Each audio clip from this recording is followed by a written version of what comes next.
संत मत्ती के सुसमाचार अध्याय 6 पद संख्या 19 से लेकर मैं पढ़ता हूं, आप ध्यान पूर्वक सुने। पृथ्वी पर अपने लिए पूंजी जमा नहीं करो, जहां मोर्चा लगता है, कीड़े खाते हैं और चोर छेद लगाकर चुराते हैं। स्वर्ग में अपने लिए पूंजी जमा करो, जहां ना तो मोर्चे लगते हैं, ना कीड़े खाते हैं और ना चोर छेद लगाकर चुराते हैं। मेरे प्यारे दोस्तों, आप सबको जय यीशु। आज की इस नए वीडियो में मैं आप सबका स्वागत करता हूं। आज का संदेश है कि स्वर्ग में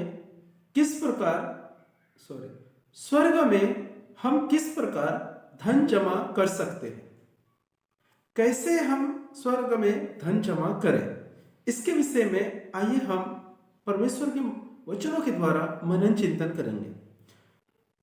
तो सबसे पहले परमेश्वर का वचन कहता है, पृथ्वी पर अपने लिए पूंजी जमा नहीं करो, जहां मोर्चे लगते हैं, कीड़े खाते हैं, चोर छेद लगाकर चोरी करते हैं। तुम स्वर्ग में धन जमा करो, जहां ना तो मोर्चे लगता है, ना कीड़े खाते हैं, ना चोर छेद लगाकर चुराते हैं। तो मेरे प्यारे भाई और बहनों, आप लोगों के मन में एक प्रश्न उठेगा, इस सब चीजों को, इस वचन को सुनकर, इन उपदेशों को सुनकर आपके मन में एक सवाल जरूर उठेगा। देखिए, आज तक आप लोग या मैं भी यही सुनते आए हैं कि हम सबको स्वर्ग जाना है और स्वर्ग में ना ही कुछ खाने को है, ना ही कुछ पीने को है, ना ही तकलीफ है, ना ही दुख है, ना ही कोई समस्या है। वहां सिर्फ सुख ही सुख है और पिता ईश्वर के सम्मुख हम हमेशा निरंतर स्तुति आराधना करते रहेंगे। ये हम आज तक सुने हैं। अब आज परमेश्वर का वचन कहता है, पृथ्वी पर अपने लिए धन जमा नहीं करो, जहां मोर्चे लगते हैं, कीड़े खाते हैं, चोर छेद लगाकर चुराते हैं। तो यहां पर परमेश्वर का वचन कहता है, तुम अपने लिए स्वर्ग में पूंजी जमा करो या धन जमा करो। इस प्रकार के परमेश्वर का वचन कह रहे हैं।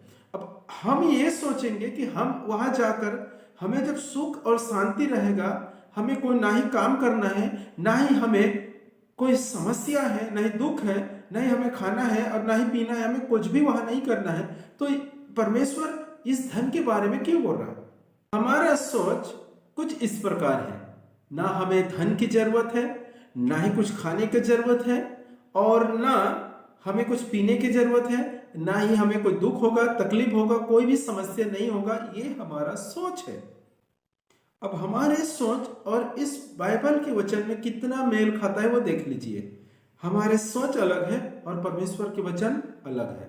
दोनों अलग अलग रास्ते चले जा रहे हैं। परमेश्वर के वचन कुछ इस साइड में जा रहा है और हमारे सोच कुछ इस साइड में जा रहा है। हमारी सोच क्या है? ना ही हमें भूख लगेगा, ना ही हमें प्यास लगेगा, और ना ही हमें काम है, ना तकलीफ है, ना दुख है, ना समस्या है, कुछ भी नहीं है। हमें वहां क्या करना है? स्वर्ग में सिर्फ पिता ईश्वर के सम्मुख उपस्थित रहकर हमेशा निरंतर स्तुति और आराधना करना है। ये हमारा सोच है, इस साइड में जा रहा है। और परमेश्वर का वचन क्या कह रहा है? परमेश्वर के वचन कहता है, पृथ्वी पर अपने लिए पूंजी जमा नहीं करो, जहां मोर्चे लगते हैं, कीड़े खाते हैं, चोर छेद लगाकर चुराते हैं। तुम अपने लिए स्वर्ग में धन जमा करो, वहां ना तो मोर्चे लगते हैं, ना कीड़े खाते हैं, ना चोर छेद लगाकर चुराते हैं। अब परमेश्वर की वचन कुछ इस साइड में जा रहा है। अब देखिए, दोनों मेल खा रहे हैं क्या? नहीं। हमारा सोच कितने फर्क है वो देख लीजिए। परमेश्वर के वचन कहता है, स्वर्ग में अपने लिए पूंजी और धन जमा करो, और हम सोचते हम क्या करेंगे? हमें तो कुछ काम नहीं है, कुछ खरीदना नहीं है, हमें ना ही दुख है, ना ही तकलीफ है। कहां? स्वर्ग राज में, स्वर्ग में क्या है? हमें ना दुख है, ना तकलीफ है, ना समस्या है, ना हमारे कोई परेशानी है, ना ही हमें खाना है, ना ही हमें पीना है। हमें क्या करना है, वहां पिता ईश्वर का निरंतर स्तुति आराधना करना है। तो परमेश्वर क्यों कहता है कि स्वर्ग में अपने लिए पूंजी जमा करो? ये किसके लिए है? किसके लिए है? कहीं ऐसा तो नहीं है कि हम गलत मार्ग में चले जा रहे हैं, गलत शिक्षा को पकड़ कर चले जा रहे हैं, और परमेश्वर के वचन इस मार्ग में चलने के लिए कह रहा है, इस शिक्षा में चलने के लिए कह रहा है, लेकिन हम कुछ गलत शिक्षा पकड़कर ये रास्ते से निकल रहे हैं। ऐसा तो कहीं नहीं है। मैं नहीं कहता मेरे प्यारे भाई और बहनों कि आप गलत हो, मैं ये नहीं कहता कि आप गलत शिक्षा में चल रहे हो, लेकिन परमेश्वर के वचन तो कहता है कि अपने लिए स्वर्ग में धन जमा करो, पूंजी जमा करो। अब हम आगे बढ़ेंगे इस वचन को लेकर कि कैसे हम धन जमा कर सकते हैं, कैसे इकट्ठा कर सकते हैं स्वर्ग में। हमने अब तक क्या देखा कि परमेश्वर कहता है तुम अपने लिए स्वर्ग में पूंजी जमा करो या धन इकट्ठा करो। अब हम देखेंगे कैसे जमा कर सकते हैं, हम स्वर्ग में कैसे धन जमा करें या पूंजी इकट्ठा करें, हम कैसे जमा कर सकते हैं। हम स्वर्ग तो अभी गए ही नहीं है। स्वर्ग तो जब हमारा मृत्यु होगा, प्रभु यीशु मसीह का दूसरा आगमन होगा, तब हम जी उठेंगे और हमें महिमामय शरीर मिलेगा, तब हम स्वर्ग जाएंगे, है ना? यही है ना आपका सोच? तो हम पहले कैसे वहां जमा कर सकते हैं, ये बड़ा प्रश्न है, ये बड़ा प्रश्न है। तो हम देखते हैं संत मत्ती के सुसमाचार अध्याय 19 पद संख्या 21 में हम पढ़ते हैं। यहां पर कुछ इस प्रकार लिखा है, ईसा ने उसे उत्तर दिया, यदि तुम पूर्ण होना चाहते हो तो जाओ अपनी सारी संपत्ति बेचकर गरीबों को दे दो और स्वर्ग में तुम्हारे लिए पूंजी रखी रहेगी। यहां पर एक धनी व्यक्ति प्रभु यीशु मसीह के पास आए। यहां पर प्रभु यीशु मसीह के पास एक धनी व्यक्ति आए और उससे कहता है, उत्तम गुरु, मुझे अनंत जीवन प्राप्त करने के लिए क्या करना पड़ेगा? मुझे अनंत जीवन प्राप्त करने के लिए क्या करना पड़ेगा? तो प्रभु यीशु मसीह कहता है, तुम तो आज्ञाओं को जानते ही हो कि परमेश्वर की आज्ञा क्या है। तो धनी व्यक्ति कहता है, गुरुवर, मैं तो इसे लड़कपन से, मतलब बचपन से ही मानते आया हूं, इसे पूरे करते आ रहा हूं। तो प्रभु यीशु मसीह उसकी ओर देखा और कहता है, तुम में एक बात की कमी है, तुम में एक बात की कमी है। तुम जाओ और अपने सारे संपत्ति बेचकर गरीबों में दे दो।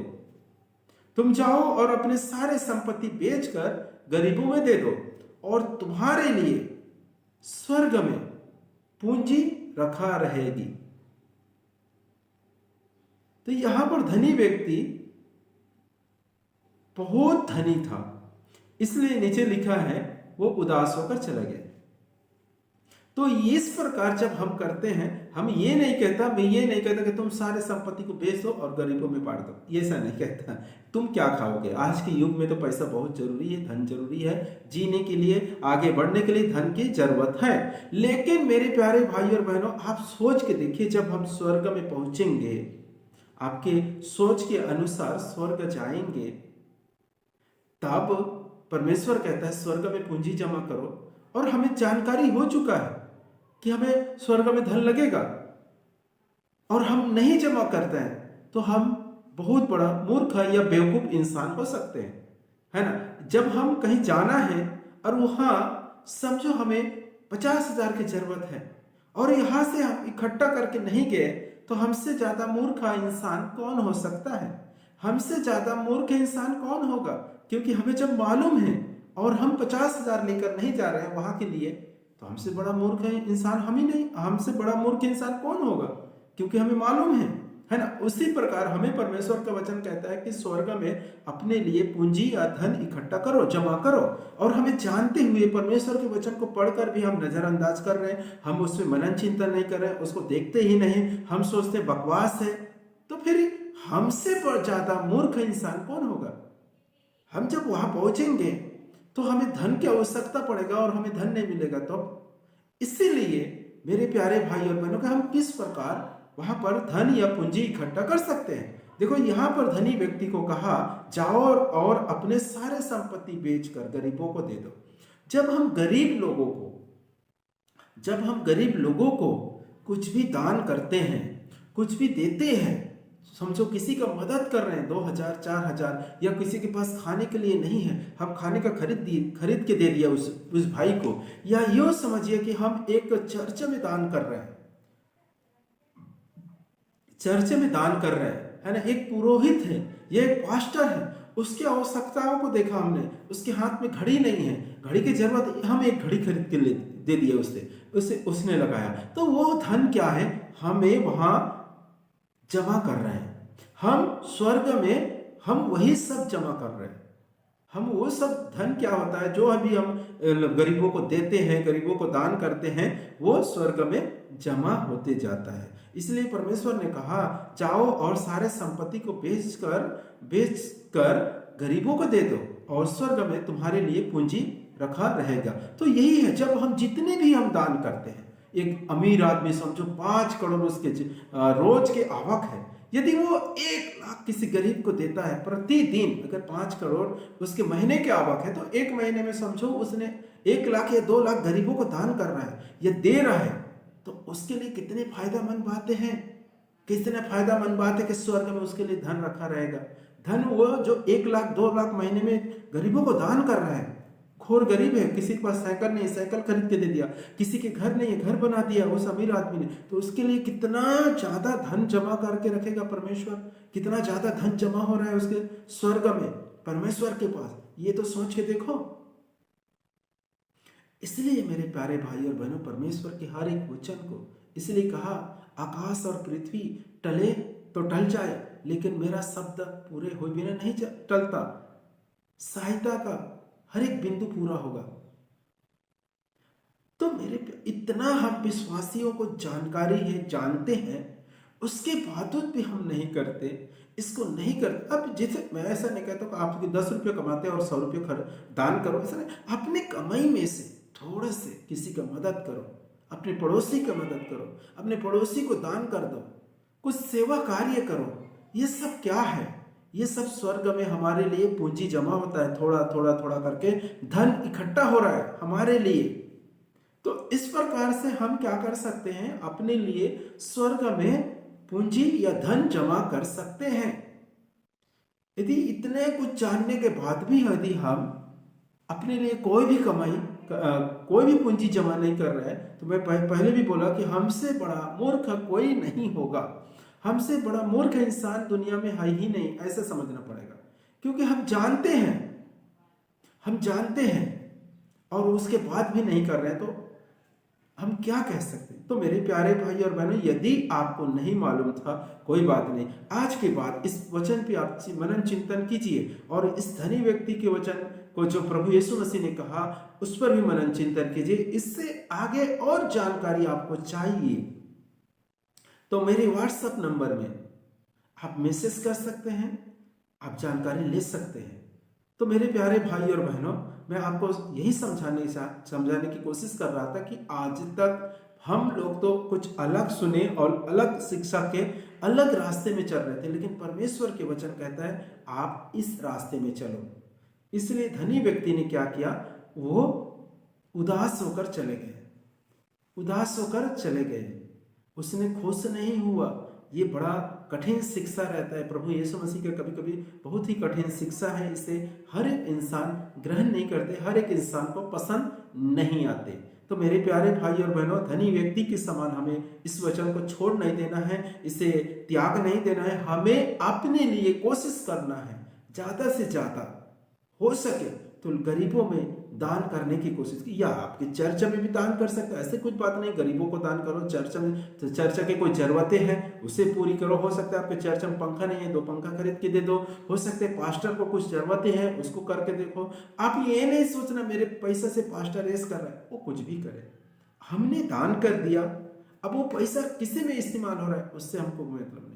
बहुत सारे लोग ऐसा कहते हैं नहीं सही जगह में, अरे हमने सही कार्य के लिए दिया, हो सकता है वो दारू पी के सोया है तो हमारा गलती, वो उसका लेखा वो देगा, लेकिन मैंने दान किया तो वो धन मेरे लिए स्वर्ग में जमा हो गया है। ये आप ध्यान रखें।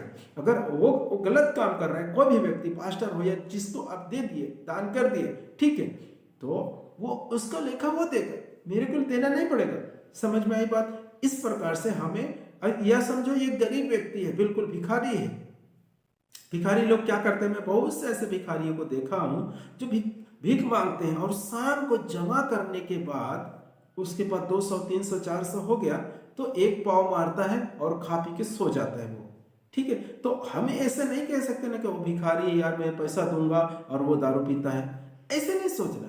हमारे कर्तव्य है कि हमारे कमाई में से कुछ हिस्सा दान करना है, चाहे वो आगे चलकर वो दारू पीता है या मांस मटन खाता है, वो उनके कर्म है, वो अपने कर्म का हिसाब वो देगा। लेकिन मैं जब ये सोच के उसे दान नहीं कर रहा हूं तो मेरे घाटा हो रहा है ना, ये हमको समझना है और सोचना है। तो मेरे प्यारे भाई और बहनों, मैं आपको यही समझाना चाहता हूं कि आप नम्र पूर्वक परमेश्वर के वचन पे अकेले में मन चिंतन करके देख ही लीजिए कि परमेश्वर के वचन क्या कहता है। क्या हम स्वर्ग में क्यों जमा करेंगे और किस लिए जमा करना है, क्या हमें पैसा की जरूरत, ये सब बातें हैं। तो हमें क्या करना है, परमेश्वर के वचन पे ध्यान देकर हमें दान करना है और अपने लिए इस प्रकार से हम स्वर्ग में धन और पूंजी जमा कर सकते हैं। तो परमेश्वर इन वचनों के द्वारा आपको और आपके परिवार को भरपूर मात्रा में आशीष प्रदान करे। आमीन।